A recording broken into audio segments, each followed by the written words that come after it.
Hello friends, हम लोग YouTube channel DM express पर फिर से आज हम लोग मौलिक अधिकार पढ़ने जा रहे हैं। कल हम लोग जैसे कि पार्ट 1 में मौलिक अधिकार कितने प्रकार से होते हैं, मौलिक अधिकार किस देश से लिए गए हैं, मौलिक अधिकार की मांग भारत में सबसे पहले कब हुई थी, इसके विषय में हम लोग कल पढ़े थे। आज हम लोग मौलिक अधिकार के पार्ट 2 शुरू करने जा रहे हैं।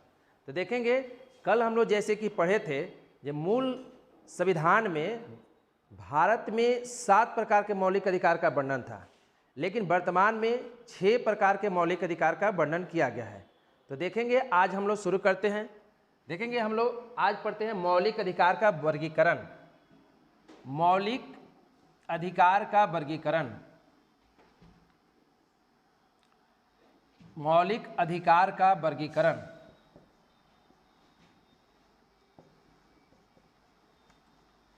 देखेंगे हम लोग मौलिक अधिकार के वर्गीकरण में वर्तमान में भारत में मौलिक अधिकार 6 है।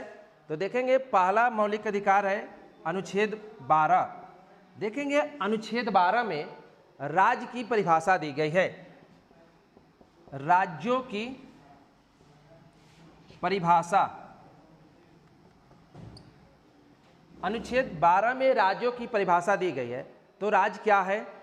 तो देखेंगे राज्य शब्द के अंतर्गत उन संस्थाओं को शामिल किया जाता है जो अपने आने वाले मामलों में स्वतंत्र रूप से विधान बना सकते हैं। अपने मामले में आने वाले किसी भी मामले में विधान बना सकते हैं, विधान बना सकते हैं, अध्यादेश जारी कर सकते हैं,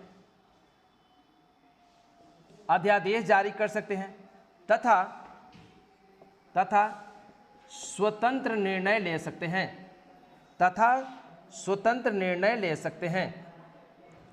तो राज्य शब्द के अंतर्गत वो संस्थाएं कौन है, वो राज्य कौन है? तो देखेंगे संस्था में जैसे संसद, विधानमंडल,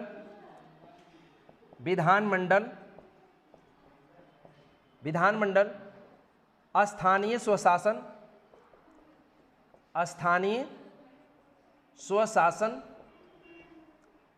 जल बोर्ड इत्यादि, ये सब जो है राज्य शब्द के अंतर्गत आते हैं। राज्य शब्द के अंतर्गत ये नहीं मानेंगे जो राज्य में हम लोग रहते हैं।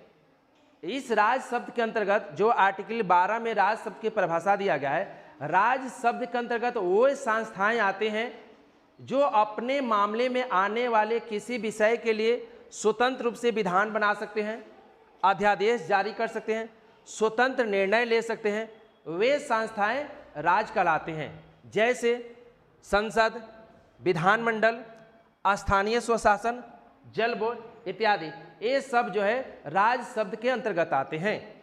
देखेंगे इसकी दूसरे परिभाषा में, इसको लिख लेंगे, ठीक है, इसको लिख लिए। फिर हम लोग दूसरे शब्दों में राज्य किसे कहते हैं देखेंगे। दूसरे शब्दों में राज्य किसे कहते हैं? तो देखेंगे दूसरे शब्दों में राज्य किसे कहते हैं?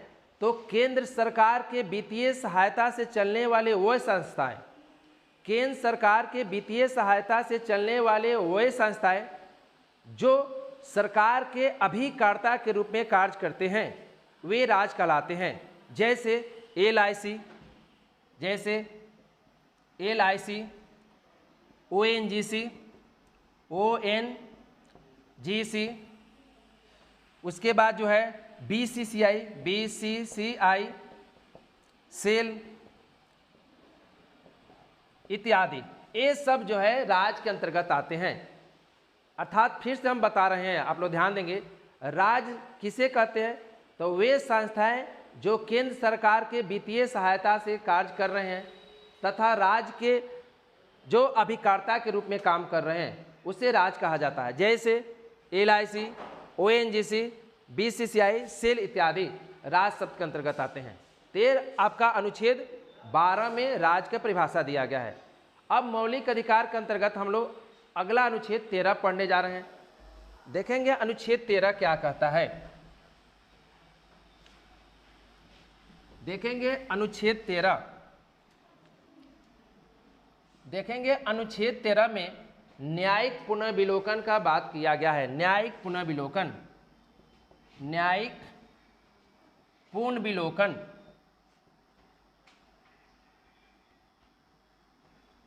अनुच्छेद 13 में न्यायिक पुनर्विलोकन का वर्णन किया गया है, जिसे जुडिशियल रिव्यू भी बोलते हैं।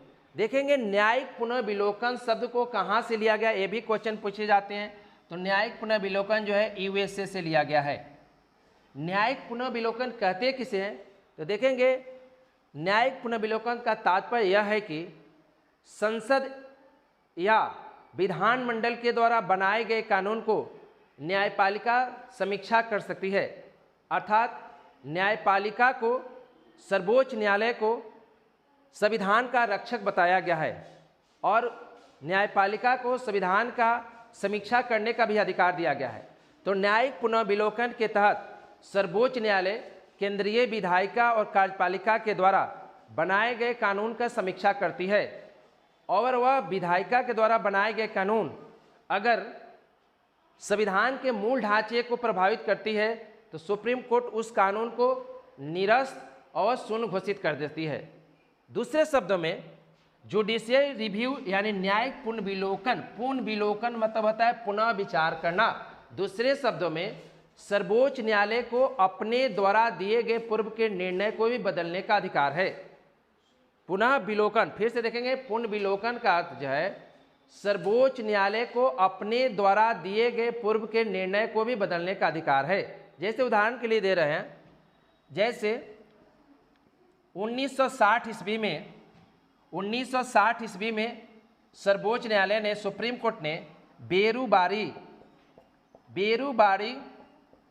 बनाम भारत संघ मामले में कहा कि प्रस्तावना संविधान का अंग नहीं है। मामले में सुप्रीम कोर्ट कहा कि प्रस्तावना संविधान का अंग नहीं है, संविधान का अंग नहीं है। लेकिन सुप्रीम कोर्ट अपने न्यायिक पुनर्विलोकन के अधिकार के तहत 1973 में केशवानंद भारती बनाम केरल राज्य मामले में कहा कि सुप्रीम कोर्ट ने कहा कि प्रस्तावना संविधान का अंग है, उसमें संशोधन भी किया जा सकता है लेकिन उसके मूल ढांचे में परिवर्तन नहीं किया जा सकता है। तो इस प्रकार सुप्रीम कोर्ट को यह अधिकार है कि अपने दिए गए पूर्व के निर्णय को बदल सकता है। देखेंगे यहाँ पर उदाहरण के लिए जो बोल रहे थे, 1973 में केशवानंद भारती बनाम केरल राज्य मामले में सुप्रीम कोर्ट ने कहा कि प्रस्तावना संविधान का अंग है लेकिन मूल ढांचा में परिवर्तन नहीं हो सकते हैं। इस प्रकार से सर्वोच्च न्यायालय के न्यायिक पुनर्विलोकन के शक्ति के तहत यह अधिकार है कि सर्वोच्च न्यायालय अपने द्वारा दिए गए पूर्व के निर्णय को बदल सकता है। तो यह रहा आपका आर्टिकल 13। अब हम लोग जो है समानता के अधिकार को पढ़ने जा रहे हैं। अगले अनुच्छेद में आते हैं हम लोग।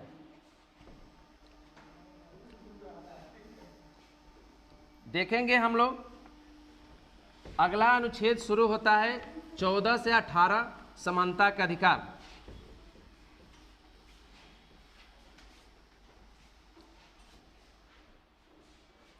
समानता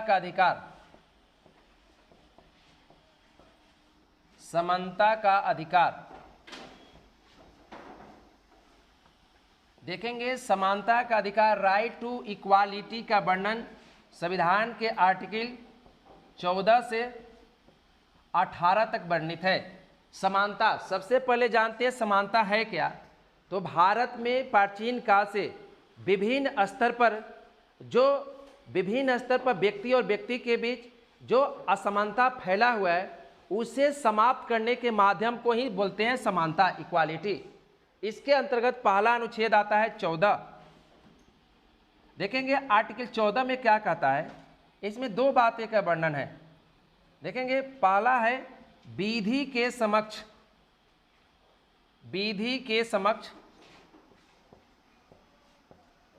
समानता, विधि के समक्ष समानता। देखेंगे विधि मतलब होता है कानून, विधि मतलब होता है लॉ। विधि के समक्ष समानता शब्द जो है यूके से लिया गया है, ब्रिटेन से।